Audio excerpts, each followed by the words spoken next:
नाही पण ते मटर आता नाही येत ना आहेत. आज आपण श्रीखंड कसा करायचा याची विधी पाहत आहोत.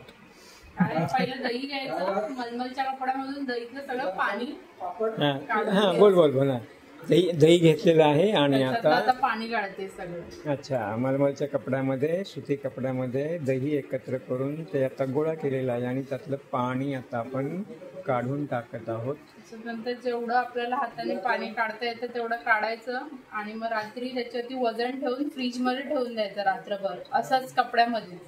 अच्छा, जास्तीत जास्त पाणी बाहेर काढून टाकण्याचा प्रयत्न करायचा आणि नंतर मग फ्रीजमध्ये ठेवून द्यायचं. आणि मग दुसऱ्या दिवशी जेवढा चक्का तेवढं साखर वाटून घ्यायची मिक्सरला, पिठी साखर करायची म्हणजे. अच्छा, जेवढा चक्का निघेल म्हणजे जे काही हे घट्ट निघेल श्रीखंड, हा त्याला चक्का म्हणायचं. हा चक्का म्हणतात त्याला. अच्छा, आणि हा जो चक्का आहे तो दह्याचा चक्का. दह्याचा चक्का. दह्याचा चक्का जेवढा निघेल तेवढ्या प्रमाणामध्ये त्यामध्ये साखर वाटून त्यामध्ये टाकायची आहे. सगळं मिक्स करायचं आणि थोडंसं सेटल व्हायला फ्रीज मध्ये ठेवायचं आणि मग नंतर खायचं चपाती नंतर. अच्छा, नुसतं खायला तरी चालतं. बोटाने चोखून देखील आपण खाऊ शकतो. परंतु तत्पूर्वी फूड कलर पाहिजे तर फूड कलर टाकायचं तर केसरचं पाणी टाकू शकतो, कलर येईल. अच्छा, केसर जो रंग त्याला देऊ आपण. आणि लास्ट टाइम आपलं राहिलेलं वेलची पूड, वेलची पावडर थोडीशी. वेलची पावडर नको, वेलची पावडरने मस्त छान वास येतो आणि चव पण येते. वेलची पावडर आहे ना, वेलची पावडर छान आहे. आता संपली असेल पण ते करून घेऊया आपण. आता साखर वाटेल त्याच्यासोबतच वेलची पावडर पण वाटेल. चालेल, तर अशा पद्धतीने आज आपण श्रीखंडाची तयारी करत आहोत. उर्वरित भाग पुन्हा आपण उद्या सकाळी पाहणार आहोत. 1.5 किलोचं अर्धा लिटर मध्ये पाणी असं निघून जातं. अच्छा, मी 1.5 किलो दही. आता आपल्याला पाहिजे तेवढा, आपण माणसं जास्त आहे म्हणून जास्त. अच्छा अच्छा, 2 माणसाला पाहिजे तर अर्धा किलो बस होतं. अच्छा,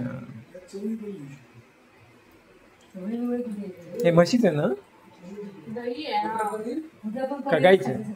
घट्ट दही, घट्ट पाहिजे थोडं. पण आता जर ह्याच्यात पाणी बघा किती आहे, बघा एवढं पाणी आलं, अर्ध भांड. अच्छा, नाही पण हे दही म्हणजे म्हशीचं की गाईचं? ते आता कोणतं पण चालतं, फक्त घट्ट पाहिजे. अच्छा,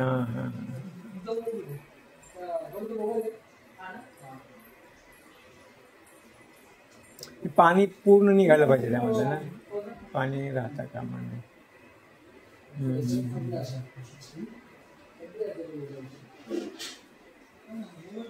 हे चांगलं आहे ना, उलट मला तर गुलाबजामुपेक्षा हेच बरं वाटतं. छान आहे. कोरोनामध्ये बाहेरचं काय दही मम्मीने आणायचं बंद केलेलं ना, दही श्रीखंड, तेव्हा घरात तेव्हापासून घरचं खायची सवय लागली. बाहेरच्याला चवच नाही. हा नाही, चांगलं आहे ना, मग घरचं ते प्युअरच असतं ना आणि त्याच्यामध्ये जे काय आपण टाकतो ते सगळं प्युअरच असतं.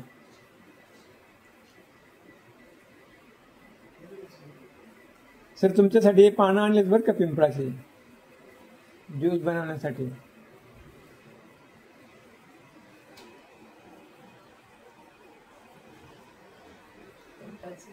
फ्रीज मध्ये ठेवण्याचा काय उद्देश?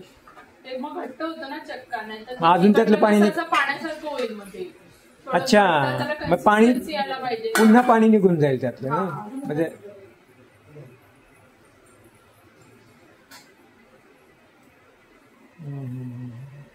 वजन ठेवायचं म्हणजे काय कसं ठेवणार? काय ठेवते, खलबत्ता ठेवते.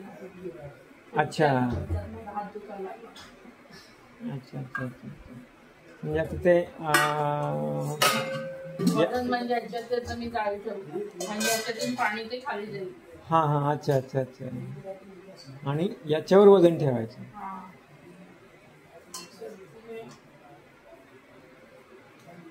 अच्छा,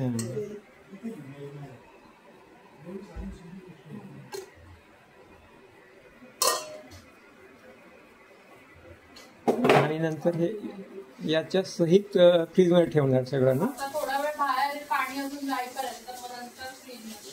आणि अच्छा. बाहेर ठेवलं तर मग ते दही आहे ना आंबट होणार म्हणून. हा करेक्ट करेक्ट. म्हणून ते फ्रीजमध्ये ठेवायचं. फ्रीजमध्ये ठेवताना फक्त या सहित ठेवायचं की फक्त. वजन सकट. अच्छा म्हणजे कढई आणि वजन सहित तसंच ठेवून द्यायचं फ्रीजमध्ये. अच्छा अच्छा अच्छा. वजन काय ठेवणार त्याच्यावर?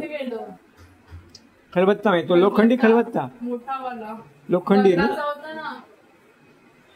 हा यात बघितलं पण तो छोटा आहे, याच्यात बघितलं होतं मी वाटतं. दगडाचा आम्ही दोन्ही ठेवले. दगडाचा पण छोटा आहे फार. खलबत्ता पण होता. अच्छा तो फारच छोटा होईल मला वाटतं, अजून मोठा पाहिजे ना. थोडं पसरट करायचं का?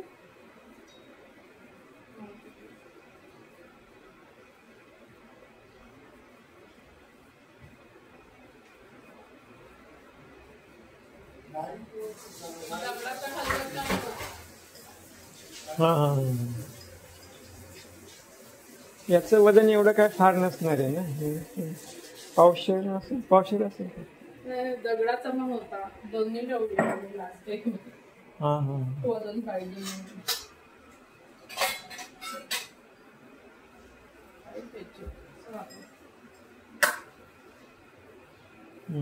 हलवायला नको.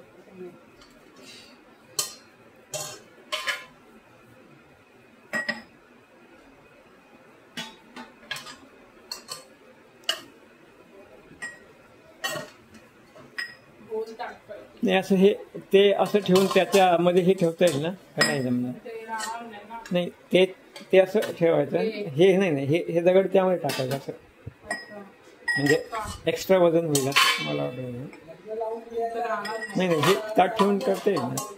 ताट ठेवायचं आणि खलबत्ता असा उभा ठेवून त्यात तो दगड ठेवायचा. हे थोडंसं मोठं ठेवलं तर म्हणजे हे याला बॅलन्स होईल ना. ताट थोडंसं, हे ताट जर याला थोडंसं लागलं ना, हे मोठं जर असेल तर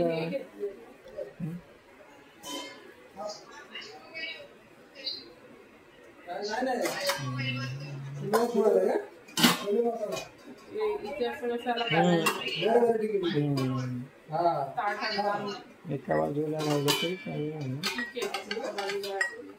थोडंसं ह्याच्याहून जास्त मोठं ताट पाहिजे.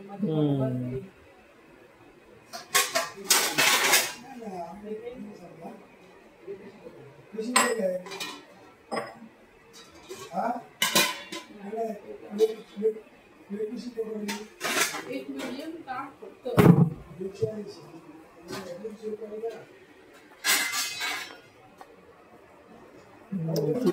ती पण छोटी आपण ते इकडे